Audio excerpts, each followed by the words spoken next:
The difference between natural selection and artificial selection. Natural selection is a natural process that occurs in nature, where nature selects the organisms that have the best traits or characteristics for that specific condition or environment. And as a result, these organisms are able to survive for longer and pass their traits to their offspring.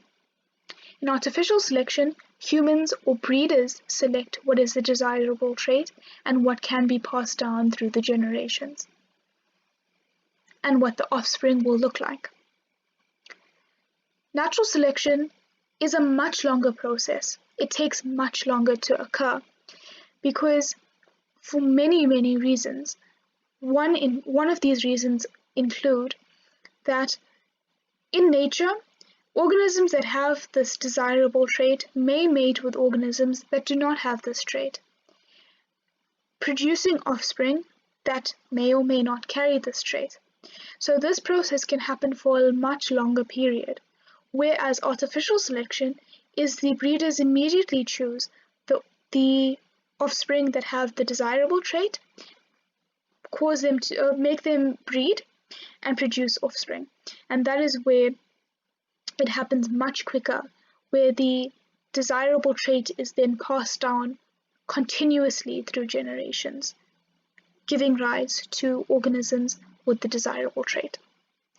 Next, natural selection will result in a better suited or adapted organism for that specific environment because it is choosing desirable traits for that environment. Whereas artificial selection, humans are choosing desirable traits for themselves and for their uses.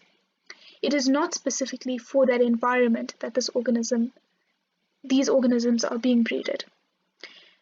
Which leads me to the next point, where natural selection increases the chances of survival of an organism because it is choosing its best characteristics to be passed down, where artificial selection is not doing that. It may increase the chances of survival of the organism, but it is more likely to not increase its chances because, as I've said, humans are choosing this specific trait for their own use, not for the benefit of that organism and its survival.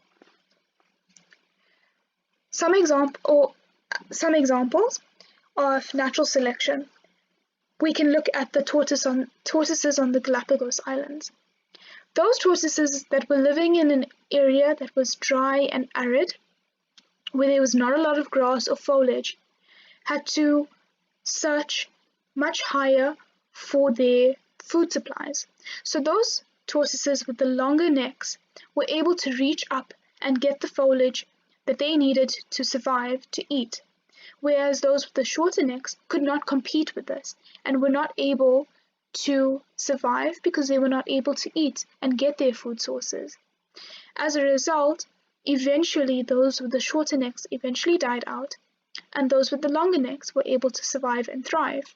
That's where natural selection chose the best trait for that specific condition to survive and pass its traits down to different generations.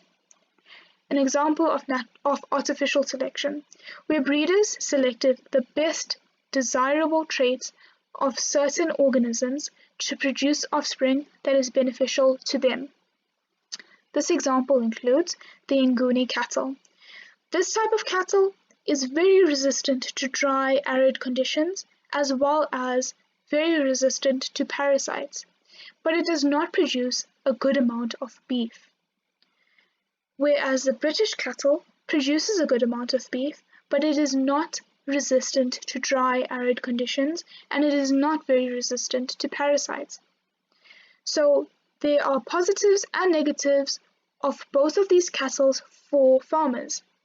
So breeders decided to mix the two traits of these organisms, breed them together to produce the Bonsmara cattle, where there is a good production of beef, which comes from the British beef cattle, and the good resistance to the environment and to parasites from the Nguni cattle, which produces one organism that has both the desired traits, which makes it more beneficial for breeders.